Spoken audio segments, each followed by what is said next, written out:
જામકંડોરડાની વાત કરવામાં આવે તો જામકંડોરડા તાલુકાના સનાડા ગામે વાડી વિસ્તારમાં રહેતા મજૂરી કામ કરતા મૂળ દાહોદ તાલુકાના નાનપુર મૂળ કાઠો ગામના રહેવાસી મજૂરી કામ અર્થે સનાડા ગામે પરિવાર સાથે રહેતા હતા।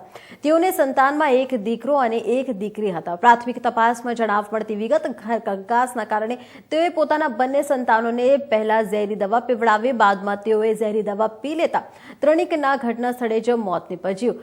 અન્ય પરિવારના સભ્યો કામ પરથી સાંજે घर परत आवता दरवाजो न खुलता आजूबाजू में रहता अन्य मजूरों ने बुलावी दरवाजो तोड़ी जोयुं तो त्रणेक एक साथ मृत्यु पामेला हता। मृत सीनाबेन ईश्वरभाई जेमनी उम्र 36, दीकरी काजलबेन ईश्वरभाई उम्र जेमनी 6, दीकरो आयुष ईश्वर उम्र जेमनी 5, त्रणेकनी dead body Jamkandorna civil hospital खाते पोस्टमार्टम अर्थे खसेडवामां आवी हती।